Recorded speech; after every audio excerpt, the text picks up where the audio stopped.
Thanks to the Finance Committees for holding this hearing. My name is Liane Morrison. I'm Executive Director of Great Education Colorado. Great Ed's goal is to improve education in Colorado by wise and increased investment in our public schools, colleges, and universities. As this state grapples with difficult budget challenges, our overriding concern is the extent that the budget reflects the priorities and values of Colorado citizens. Instead of me talking, I think it would be much more productive and helpful to you all if I introduce the people on either side of me and let them give this perspective. Cheryl Wangeman is Chief Financial Officer for the Lewis Palmer School District in Wangeman, Colorado, on my right. And on my left is Glen Gustafson, Chief Financial Officer for Colorado Springs District 11 School District. Thank you so much for taking the time to hear us today. I'm from Wangeman, Colorado. We have about 6,000 students just south of Castle Rock and just north of Colorado Springs. From our perspective, we would like to tell you what's going to happen to us over the next 3 years. Currently, we're seeing energy costs rise at approximately $200,000 a year for our school district. That's right at 1%. That seems to be happening every year. We don't know what's going to happen in the future. We look at buying gas futures, locking in our diesel prices as we can, but it's a small school district. That's a very difficult thing for us to do. One piece where our expenditures are going up, one decay in our budget. Next piece is one you're very, very familiar with, and that's the para increases.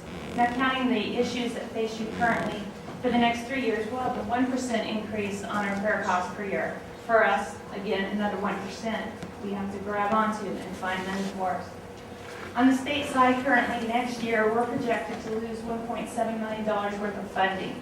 That's another 5% for our budget. On top of that, for the first time in the 15 years I've been at this, school districts are having to watch our property tax money coming in. In the past, we would just say, that's a done deal. We set that mill levy, it's dollars in the bank. Now we're having to look at foreclosures, seeing what's coming in from our local counties and then what's coming back to us. We've already heard of a couple districts in the state with such high foreclosure numbers that nobody's paying their property taxes. Eventually, they will get paid when those properties are sold on the county steps, but we don't know when that'll be. So that's a new thing for us to have to worry about. That's a question mark. The next thing is SO taxes, specific ownership taxes. Another question mark for us. In our little school district, we've watched a $300,000 decline for the last 2 years. That's 6 teachers at $50,000 a teacher. That's another 1.5% of our budget. We don't know what to expect on that these next few years.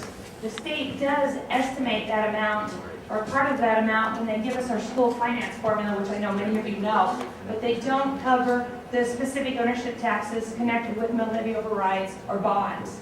So that part's just a loss to the school districts. And for us, again, we're projecting that at $300,000 or 6 teachers a year for the next 2 to 3 years. On top of that, for our district, we have an enrollment decrease. In Wangeman, Colorado, housing costs are very, very expensive. Most families can't afford to move there until their students are in middle school. Our kindergarten class is 250 students. Our senior class is 500 students. That's a loss automatically of 250 students, or another 2.3% as they walk across the stage and graduate. We do get a bit of income averaging, which helps us with that, and we're very appreciative of that. But we're very worried at this point. Currently, we're able to offer classes all the way through Calculus 3 and differential equations at the high school level. We currently have some of the highest test scores in the state, and 96% of our kiddos go to college. Folks, locally and businesses who are very small pick our school district simply because of how good our educational value is. And that's not on a statewide value, although we do think we're one of the best in the state. That's on a nationwide scene.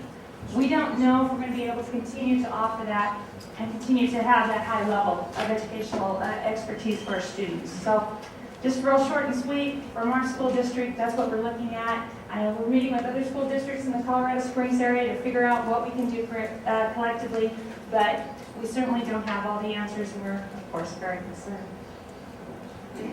My name is Glen Gustafson. I'm the Chief Financial Officer. There, My name is Glen Gustafson. I'm the Chief Financial Officer for Colorado Springs School District 11, about 28,000 kids. I'm also the case president-elect, and so I'm helping in that role as well.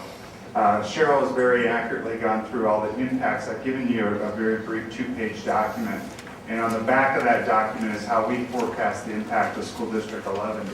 And you can see that at the bottom box there that we are showing that our impact will be $8.6 million reduction in funding from this year to next year. And if 5-year enrollment averaging is eliminated, then we would have a deficit of over $12 million for next year. On top of that, of course, we have the para and utilities increases that Cheryl mentioned, and in our case, the City of Colorado Springs has already announced an 18% increase in utility costs, so we're looking at those energy costs very closely. I won't reiterate that, but I will tell you on the back of that document is the para impact calculation on school districts, where you can see that eventually we will be looking at a 28.55% of compensation requirement just to fund pension costs, which will extremely limit our ability to provide salary raises. One of the things I'd like to talk to you about real briefly is the middle page. There is a survey in your document that Bodie Herman from CDE allowed me to send out to all school districts across the state of Colorado that identified 38 different items, and whether or not school districts would strongly consider, likely consider, not consider, or not likely consider, or not consider at all, how they were balanced their budget for next year. We're still in the process of tabulating those results. I've got over 40 responses so far, and they continue to roll in, and I'll be anxious to provide those with you as soon as we have a bigger database. But we did that survey for 3 different reasons. One was to educate our community about the projected impact of K-12 across the state of Colorado. The stories I hear are still of disbelief. I talked to a superintendent the other day in eastern rural Colorado who said her school board refuses to believe that they're going to have a reduction for next year. And I begged her, I said, please let me come and talk to them. I'll be glad to do that in my role as case president-elect, to share with them that this is indeed real and they need to plan accordingly. The second role of this survey was to educate about budget reduction ideas. As you know, you have a great deal of variety in terms of small districts and large districts, their abilities to balance their budget. At least here's 38 different ways that they might consider how to balance their budget, so it helps them to educate and do that. And of course, the third and primary reason was just to see the survey results, because we want to know what people are considering as they're going through this very difficult process.